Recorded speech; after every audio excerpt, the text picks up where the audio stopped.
Boa tarde, amigo navegante aí do mundo de Direito Civil. Hoje, nossa segunda aula, diretamente aqui do cartório do Ofício Único de Ipubi, onde a gente vai trabalhar sobre a aquisição da propriedade imóvel, certo? Então, na aula passada, nós vimos as características, os elementos constitutivos, o conceito, o que é propriedade, os elementos constitutivos de propriedade, onde a gente tem os 4 poderes inerentes à propriedade: o poder de usar, de gozar, de fruir, de expor e reaver a coisa.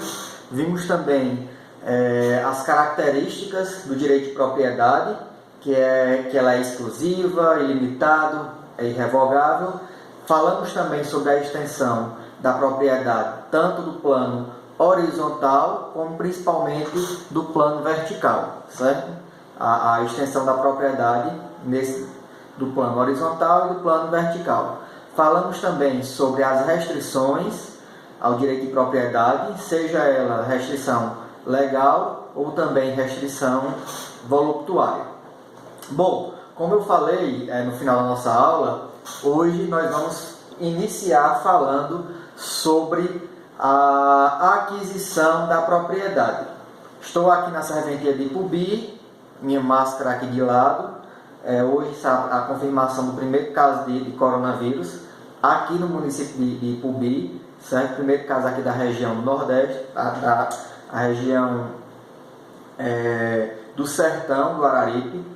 Então precisamos ficar com a atenção redobrada nesse momento, até porque quando se identifica um caso, a gente tende aquela pessoa, com certeza teve contato com outras pessoas, essas outras pessoas vão tendo contato com outras pessoas, então é um momento para a gente ter bastante cuidado, certo, pessoal?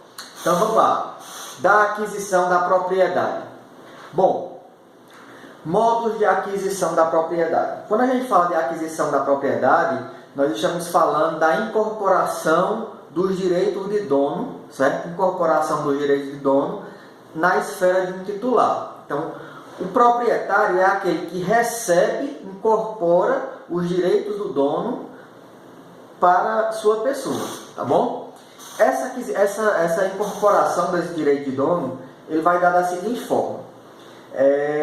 Se a gente estiver falando de uma propriedade imóvel, essa propriedade ela será adquirida, essa incorporação vai acontecer através do registro, certo?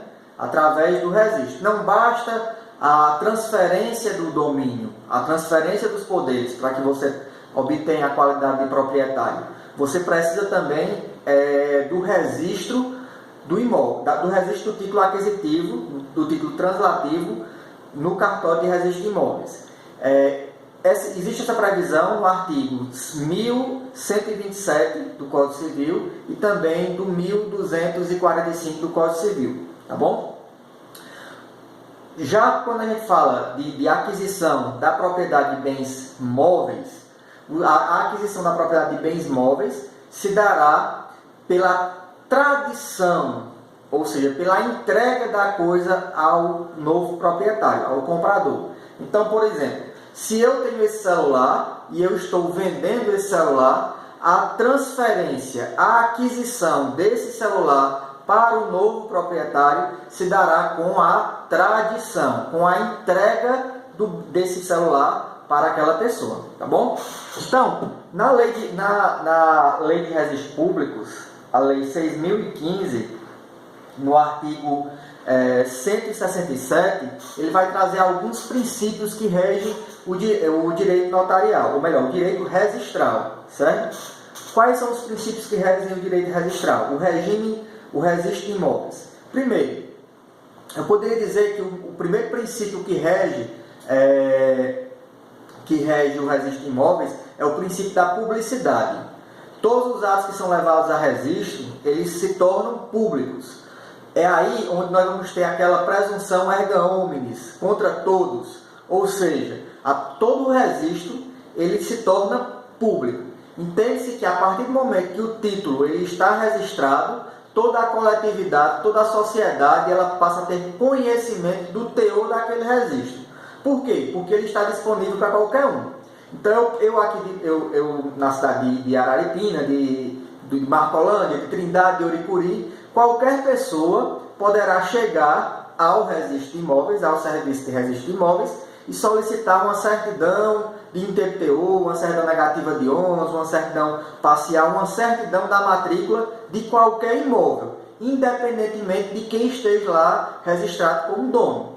Isso quer dizer que, quando eu vou adquirir um imóvel, uma das primeiras coisas que eu devo fazer é procurar o registro de imóveis e solicitar uma certidão de ônus reais, certo? Para que essa certidão de ônus reais? Para identificar quem é o proprietário do bem e também para identificar se sobre aquela propriedade, sobre aquele imóvel, especificamente o imóvel que eu estou adquirindo, recai algum ônus, ou seja, se recai alguma penhora, se recai alguma hipoteca, enfim, um usufruto, se existe algum ônus que impeça a minha aquisição plena daquela propriedade, certo? É bastante comum, pessoal, inclusive mais comum do que o que a gente possa imaginar, pessoas que adquirem imóveis, certo? Compram imóveis, não fazem esse trâmite completo de fazer retirar a certidão,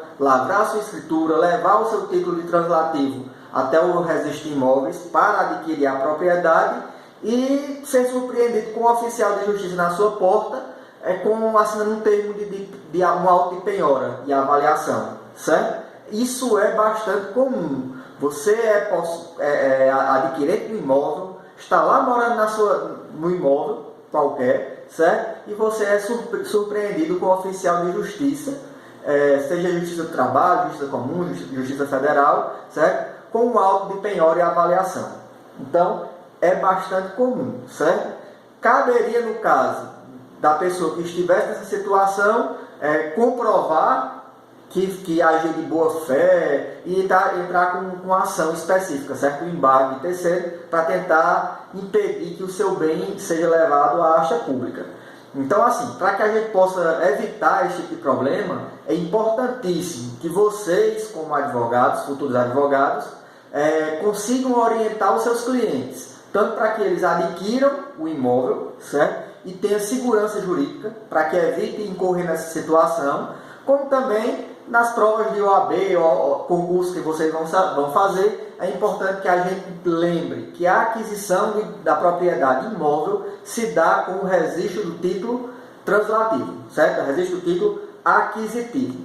E o primeiro princípio que a gente está vendo é o princípio da publicidade. Então, com ele, sabemos que toda vez que esse título é levado a registro, ele se torna público. Então, existe uma presunção que toda a coletividade, toda a sociedade tenha conhecimento do que está naquele registro, já que qualquer pessoa poderá chegar até o registro de imóveis, certo? E solicitar uma certidão da matrícula, para verificar a existência ou não de ônus, como também para verificar quem seria o real proprietário daquele imóvel, tá bom? O segundo princípio previsto lá na Lei 6.015 é o princípio da força probante, ou então o que a gente pode chamar também de presunção de veracidade. Olha só, pessoal, o registro de imóveis ele tem uma presunção de veracidade. Presume-se que o que está no registro de imóveis é real. Claro, trata-se de uma presunção relativa, certo? Por que uma presunção relativa?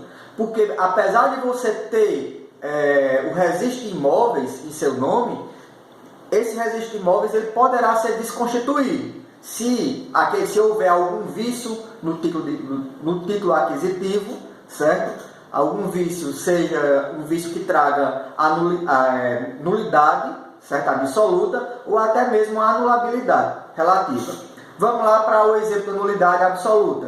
O caso de simulação. O pai vende para o filho, mas na verdade ele não está vendendo, ele está doando, certo? Então está havendo uma simulação. É bastante comum, pelo menos quando eu cheguei aqui em Pubi, eu me deparei muito com a seguinte situação. O pai queria vender para o filho, ou queria doar para o filho.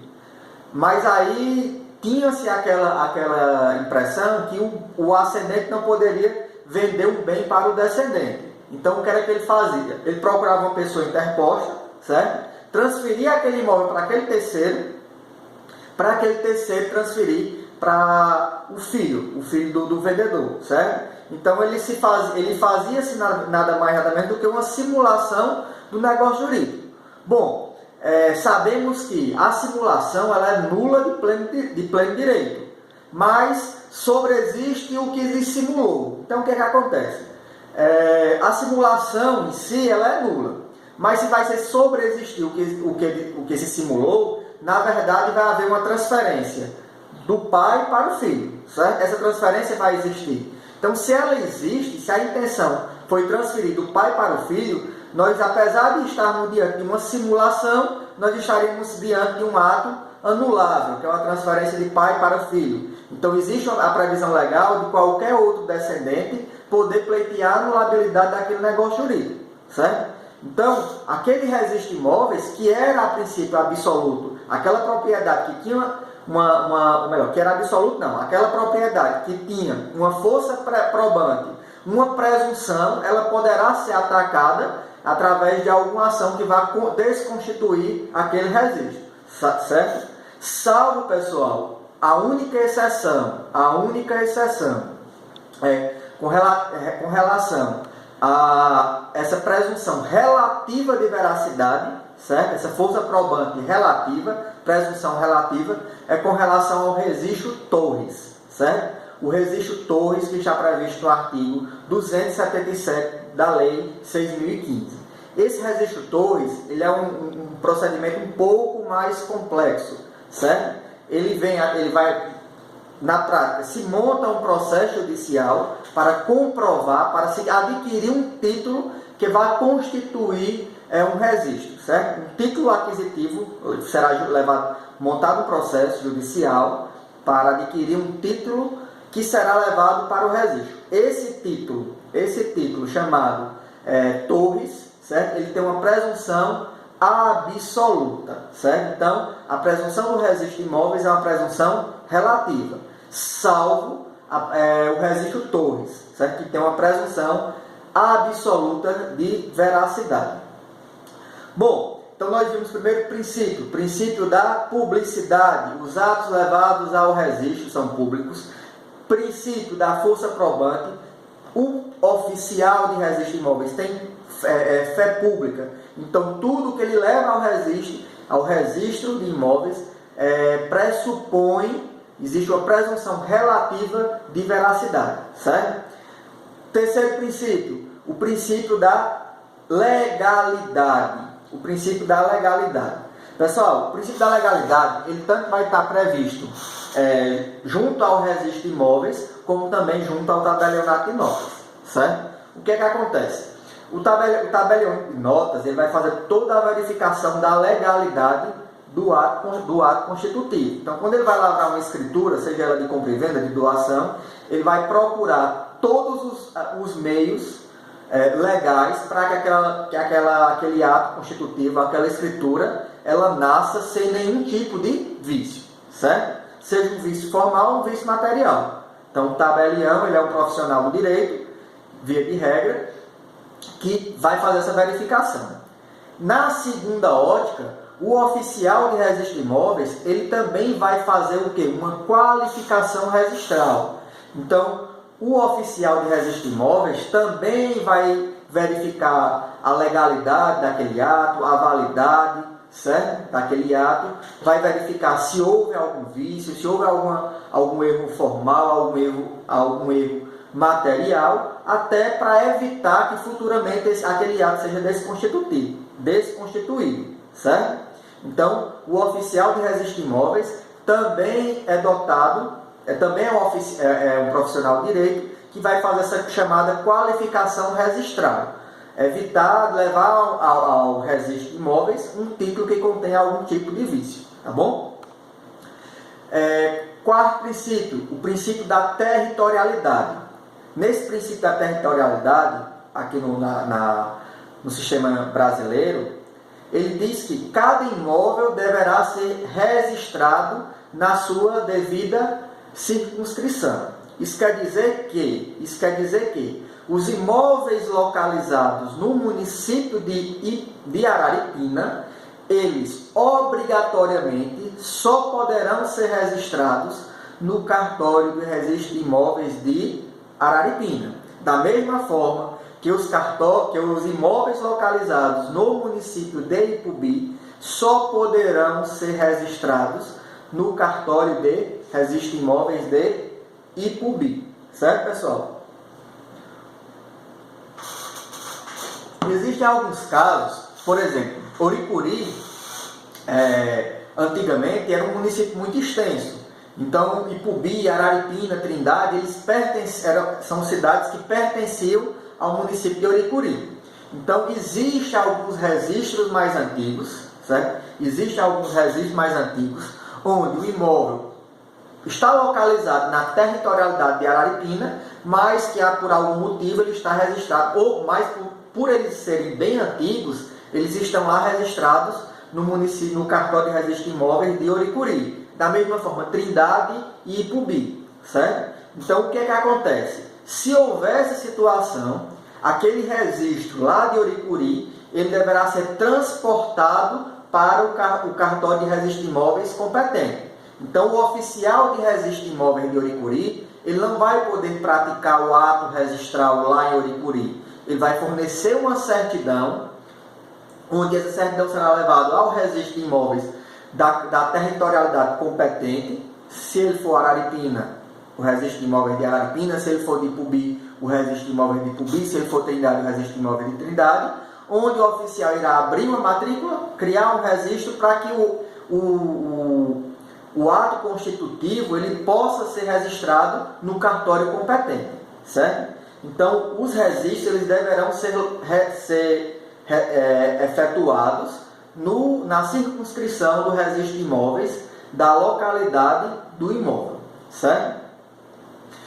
Outro princípio que rege, o nosso quinto princípio que rege o direito registral, o registro de imóveis, é o princípio da continuidade.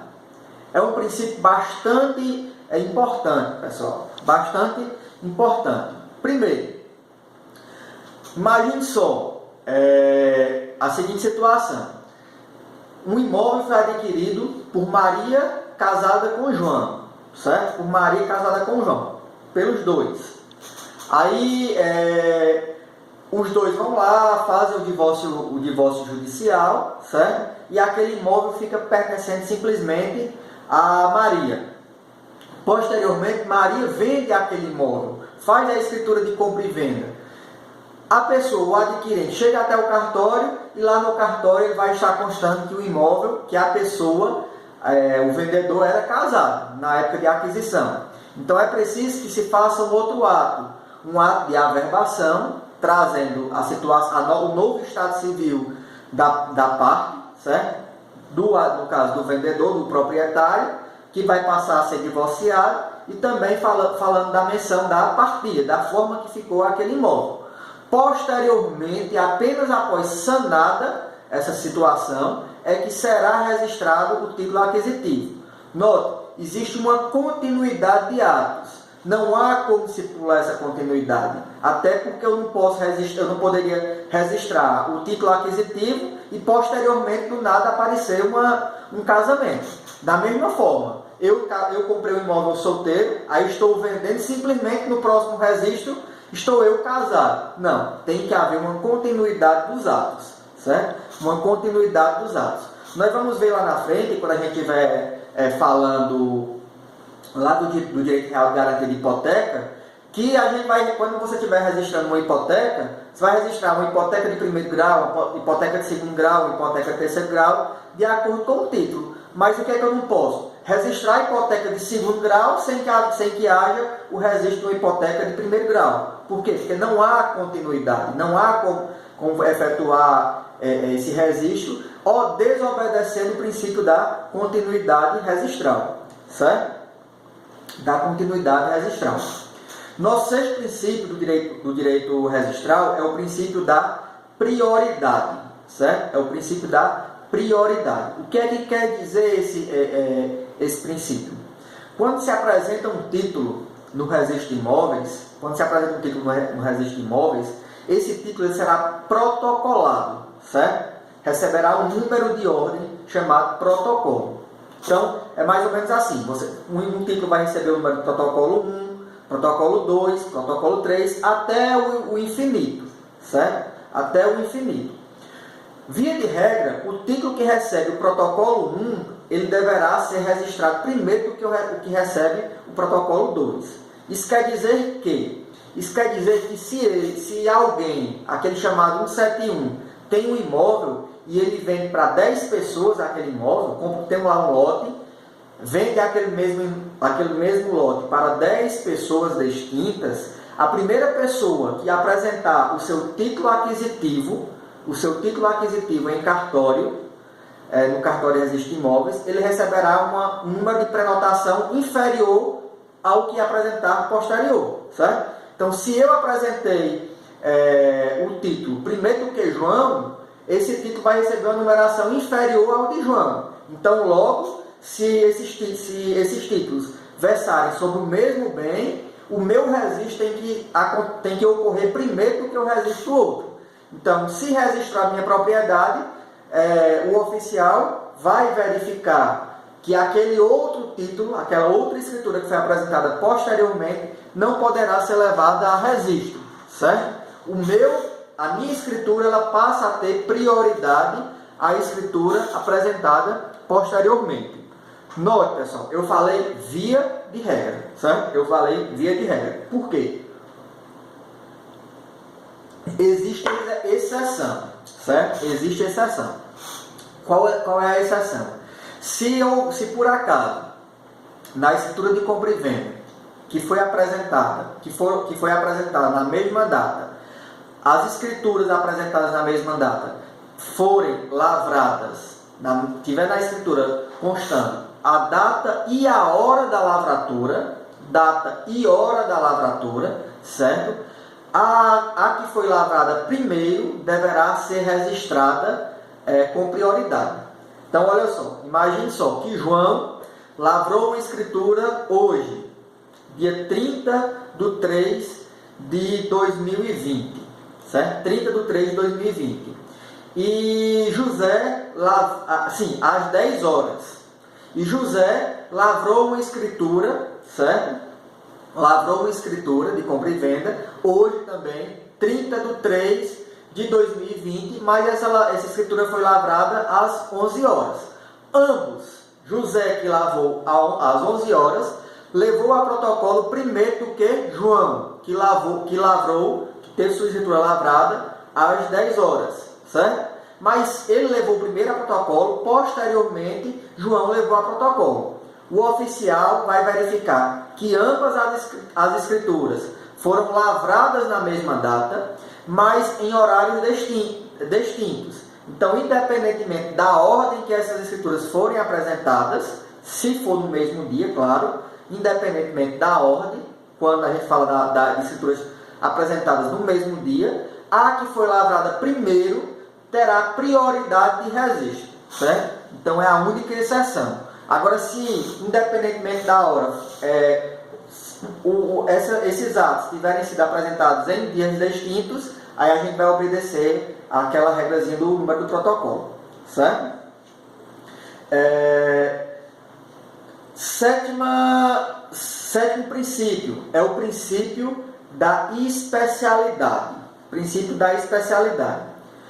Cabe ao oficial de registro de imóveis ele exigir que os bens que serão descritos no registro apresentem uma individualização minuciosa, certo? Para quê? Para que aquele ato que foi levado a registro, aquele imóvel registrado, ele possa ser localizado, ter uma fácil localização, certo?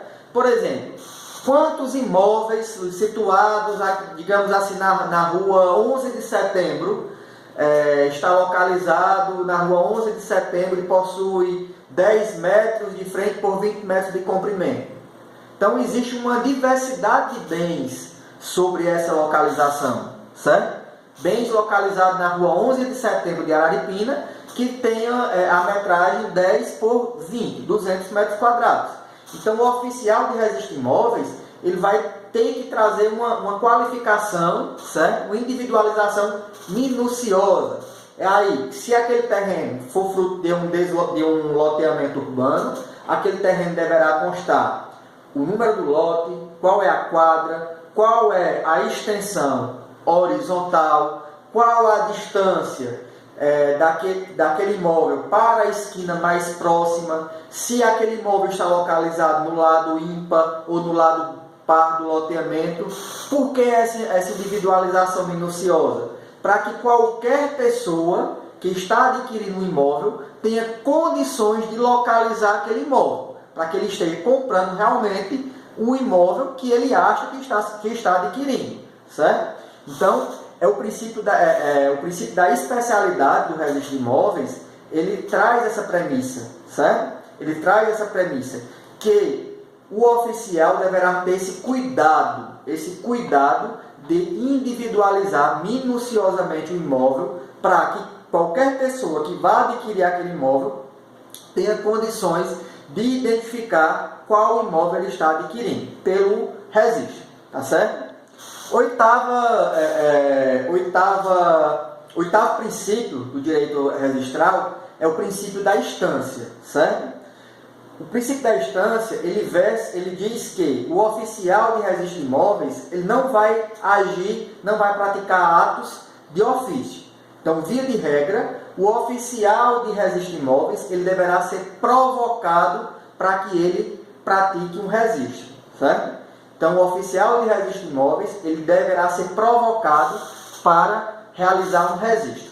Professor, mas por que via de regra, existem exceções? Existe. Existem os chamados registros chamados ex officio. Por quê? Imagine só, eu estou registrando um ato, certo? Registrando a escritura, e por algum motivo eu cometo algum erro naquele registro.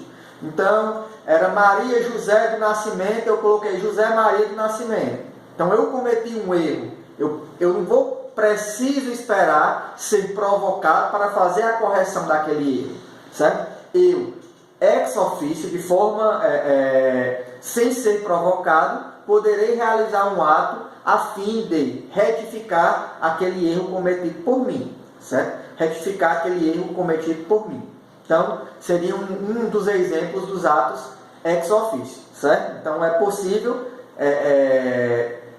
excepcionalmente, que sejam realizados atos ex officio. Mas, a princípio, pelo princípio da instância, o oficial de registro de imóveis só praticará atos com a provocação, certo? Desde que haja um requerimento, certo? Uma solicitação do interessado, nem pelo menos verbal, para que aquele ato seja praticado, certo? Mas aí eu venho falando muito de atos. Primeiro ponto, esses são os principais princípios do direito registral, certo? E ao longo desses princípios eu venho falando dos atos registrais. O que são esses atos registrais? Atos registrais, pessoal, são os atos que o oficial de registro de imóveis ele pratica na sua competência. Então, o oficial de registro de imóveis ele pratica em sua competência, certo? Apenas 3 atos. Quais são esses atos? O ato de abertura de matrícula, ou seja, o ato de matrícula, matricular um imóvel, o ato de registro de imóveis e também o ato de averbação de imóvel, certo? Eu vou pegar aqui um livro de registro de imóveis para que eu possa trazer aqui mais ou menos como é que funciona. Só um momento.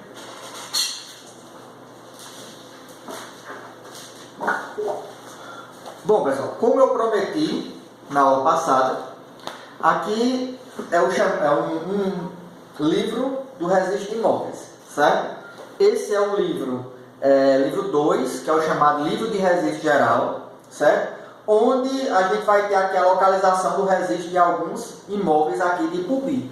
Aí você já perguntou, professor, que coisa arcaica, quer dizer que a gente vai ter que vocês utilizam esses livros, certo? A lei de registro público, ela traz a previsão da utilização desses livros, mas ela também diz que a gente pode utilizar fichas, que daqui a pouquinho eu vou mostrar o que são as fichas. Vamos abrir aqui e ver se a gente consegue mostrar aqui em primeira mão. É a primeira vez que eu consigo mostrar às minhas turmas, certo? Um livro de direito, um livro de registro. Por quê? Porque esses livros eles não podem sair da serventia. Então eu não poderia levar esse livro até a minha sala de aula, certo? Até a sala de aula, para mostrar como é que funciona esse registro. Então normalmente eu desenhava lá no quadro. Aqui eu vou mostrar para vocês. Vejam só. Aqui, vou tentar aqui ver se vai dar certo. Vamos lá. Olha só, aqui eu tenho o registro de imóveis, certo? Esse registro de imóveis não está bem legal. Esse registro de imóveis, ele vai ter aqui no cantinho, ó, no cantinho, o número do livro, certo? O livro de registro geral de imóveis, que ele recebeu a numeração 2N, certo? Esse registro, ele ocorreu e ele, nessa data, 17 de dezembro de 2014, se eu não me engano, certo? E recebeu uma numeração da matrícula, matriculado sob número 2359. Essa matrícula, ela vai funcionar como o número de identificação do imóvel, certo? Então a matrícula não se repete. Ela é como se fosse o CPF do imóvel, tá bom? Então o que é que acontece? Essa matrícula, ela será ela será a chamada CPF do imóvel e ela não vai se repetir. Então eu tenho aqui os imóveis registrados do número 1 até o número 2600 e alguma coisa, certo? Essa numeração ela vai até o infinito, mas ela não poderá se repetir, certo? Então, quando eu falo de um imóvel registrado sob o número 1, eu sei que só existe um imóvel na circunscrição de Ipubi que vai receber aquela matrícula número 1, certo? Na matrícula é onde o oficial vai trazer aquela especificação do bem. É lá onde ele vai dizer que se trata de um terreno urbano, situado em qual a rua, que possui tal área, se é próprio para construção de prédio, próprio para construção de condomínio, enfim. Qual a sua extensão territorial, a delimitação, digamos, 10 por 20, 10 por 30, limites e confrontações, a distância da esquina, certo? É na matrícula onde a gente vai fazer a especificação do bem que está sendo registrado. A matrícula também vai trazer quem é o proprietário do imóvel e também o proprietário originário do imóvel, daquela matrícula, e também qual o registro anterior. Essa matrícula ela vai nascer de alguma coisa. Então, qual é o registro anterior? Digamos, se eu tenho um registro de um loteamento urbano, eu tenho um terreno imenso e eu decido registrar, lotear, transformar em terrenos pequenos. Sempre que eu fizer o registro de uma matrícula, eu tenho que fazer a menção do registro anterior. O imóvel não pode nascer do nada, via de regra. Nasce sem registro anterior se tiver um uso capião, por exemplo, que a gente vai ver posteriormente, certo? Então, na matrícula, nós vamos trazer as informações do bem, certo? Após a matrícula, nós vamos ter aqui os atos registrais.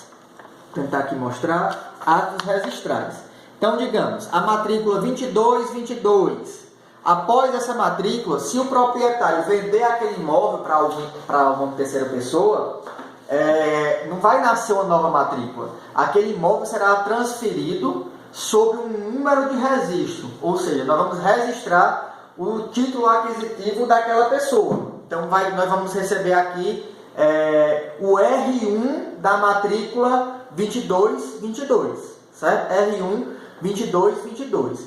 Os registros, pessoal, ele vai acontecer desde da transferência da propriedade, sempre quando a gente estiver falando de direito real, qualquer um desses direitos reais, nós iremos levar a registro.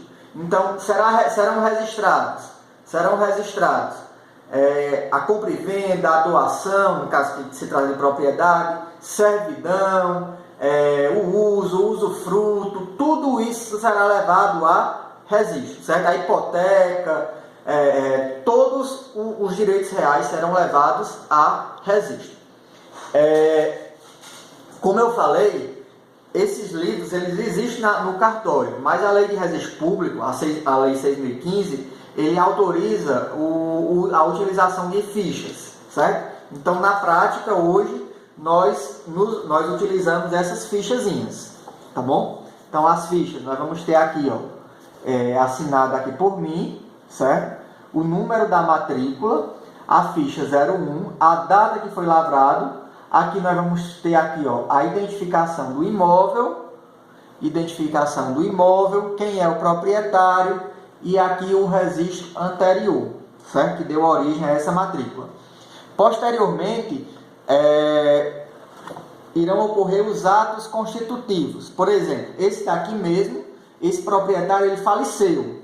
Então, foi levado a averbação do óbito dessa pessoa, certo? Do proprietário. Posteriormente, acredito eu que será lavrado ou será registrado aqui o inventário desse imóvel, certo? Será transmitido esse bem aqui para os seus herdeiros, já que as partes já procederam à averbação do óbito do proprietário, tá bom? Então, quando a gente fala em levar para o registro de imóveis algum título que contém um direito real, nós estaremos levando esse título para registro. Então, nós temos atos do registro, a abertura de matrícula, que é a qualificação do imóvel, certo? O registro, nós vamos trazer a modificação, certo? Nós vamos trazer uma criação, um surgimento de um direito real, seja uma transferência de propriedade, seja a constituição de qualquer outro direito real, que a gente vai ver posteriormente. E também nós vamos trazer, também é ato registral, a averbação. A averbação é quando você quer agregar uma nova informação àquele registro. Por exemplo, o proprietário faleceu, eu tenho que averbar o óbito. Note, pessoal, entenda só como está tudo interligado.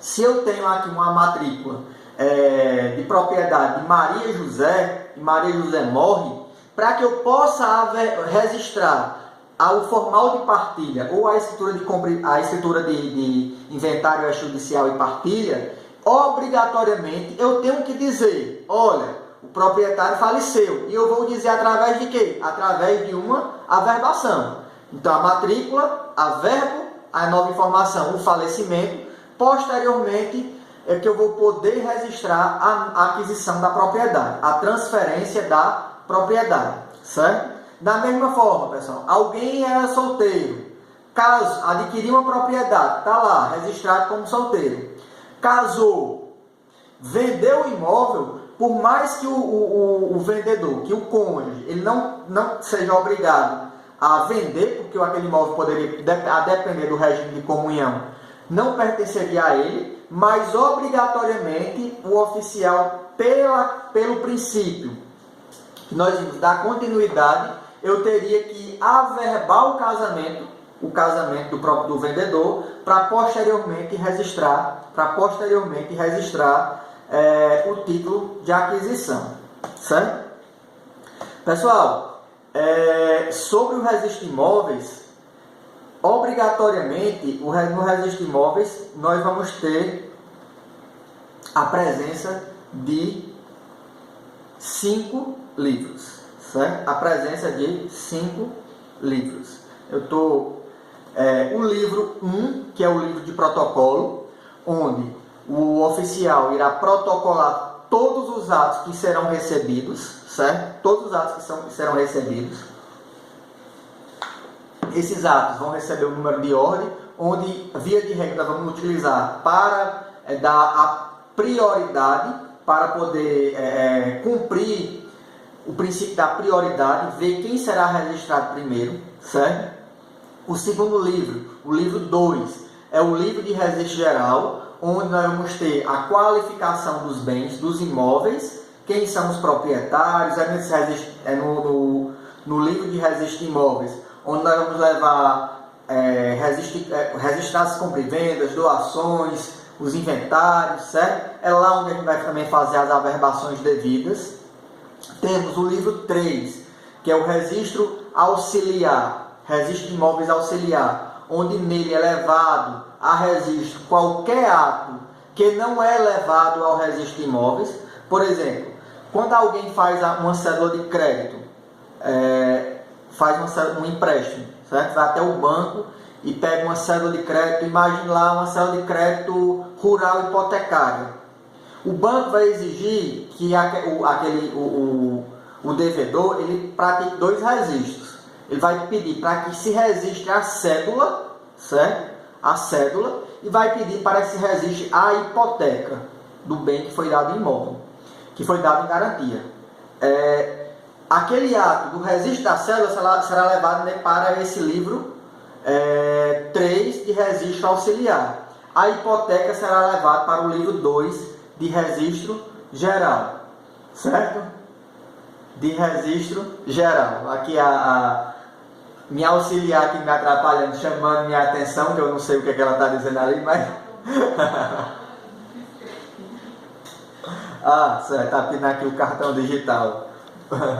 Bom, pessoal, além desses 3 registros, nós vamos ter o livro de indicador real, certo? Onde nós vamos ter aqui, de forma resumida, a identificação dos imóveis, certo? Digamos, todo imóvel ele vai ser levado a um indicador real. Então, quando você quiser fazer uma pesquisa, eu quero saber se o imóvel que está localizado na rua 11 de setembro, número 5, que tem 10 por 30, ele é registrado.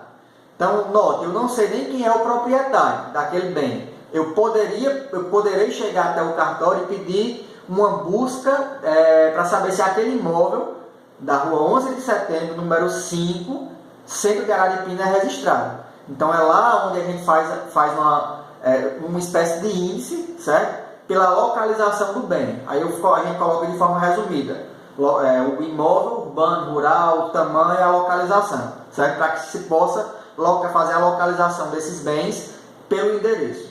E por fim nós temos o indicador pessoal, que é o livro 5. Esse livro 5 é uma espécie de índice, mas dessa vez pelo nome do proprietário. Então, se eu quiser saber se Maria José da Conceição tem imóvel em Araripina, eu simplesmente com o nome, de preferência nome CPF, porque pode ser que exista outra Maria José da Conceição em Araripina, mas eu poderia solicitar, eu quero saber se Maria José da Conceição tem algum imóvel localizado em Araripina. Logo, se eu tenho alguma ação, imagina, estou fazendo a execução de um cheque, que ela passou para mim de 100 mil reais e não pagou, e eu vou lá executar, já posso ir lá no cartório de imóveis, verificar se ela tem algum bem, para que eu já possa solicitar a execução daquele bem, certo? Então, são 5 livros obrigatórios presentes no cartório de registro de imóveis. O livro 1 de protocolo, o livro 2 de registro geral, o livro 3 de registro auxiliar, o livro 4, que é o chamado indicador real, e o livro 5 de indicador pessoal, certo? Indicador pessoal. Esses são os livros existentes no registro de imóveis. Esses são os livros existentes no registro de imóveis. Todos esses livros, menos o livro 1, que é o livro de protocolo, ele poderá ser substituído por ficha, certo? Fichazinha assim, facilita o manuseio, a conservação, certo? Menos o protocolo poderá ser substituído por ficha. Mas hoje é permitido, inclusive nós, já utilizamos um sistema de informática. Então, todos esses livros hoje são levados para a informática. Eu tenho aqui as fichas impressas, certo? Impressas, e tenho as fichas digitalizadas. Então, a gente faz os dois serviços. Quando você chega no cartório querendo saber ou solicitando uma certidão em nome de alguém, via de regra a gente só coloca o nome, CPF ou a matrícula e já localiza dentro do nosso próprio sistema informatizado. Então já vai estar lá a imagem dessa matrícula, desse imóvel, tá bom? Bom, pessoal, para a gente poder finalizar, eu quero só lembrar que a Lei de Registro Público ele permite a retificação de qualquer registro. Então, olha só, se por acaso existe um erro, inobservância, uma diferença do imóvel registrado e da realidade, é possível que se faça uma retificação no registro de imóveis. Então, imagine só, eu até anteriormente falei que eu poderia efetuar um registro e por algum motivo colocar lá o nomezinho errado, o nome do adquirente errado. Então eu poderei fazer ex officio uma averbação de retificação. É bastante comum, principalmente em imóveis rurais, a chamada retificação diária. Aqueles registros bem antigos, eles eram medidos em braço, em corda, e as partes estão lá ou atualizando, ou então estão vendendo, comprando, sei lá, vão até as áreas, levam um profissional habilitado, vai lá medir a área e percebe que aquela área não condiz com o que está registrado. Ela tanto poderá ser a mais, tanto poderá ser a menos, certo? Tanto poderá ser a mais, tanto poderá ser a menos. Normalmente ela não bate, certo? Então é possível que se solicite administrativamente uma retificação diária, certo? Então é o artigo 212 da Lei de Registro Público, Lei 6.015, permite a retificação administrativa dos atos registrais. Aí vai ter os requisitos, dependendo do tipo de retificação, certo? A concordância de todas as partes envolvidas, a anuência para que aquele ato não se configure em fraude, certo? Mas assim, via de regra, é possível a retificação de qualquer situação registral de forma administrativa. Em última instância, se não houver concordância entre as partes envolvidas, é que se leva para a esfera judicial, tá bom? Bom, pessoal, a gente encerra, já passou aqui, inclusive já ultrapassou aqui o horário de nossa aula prevista de 40 minutos de hoje, certo? A gente encerra nossa aula aqui. Próxima aula nós vamos falar sobre a segunda forma de aquisição de propriedade imóvel, certo? Que são as chamadas accessões, tá certo? Um forte abraço e até o nosso próximo encontro. Tchau, tchau.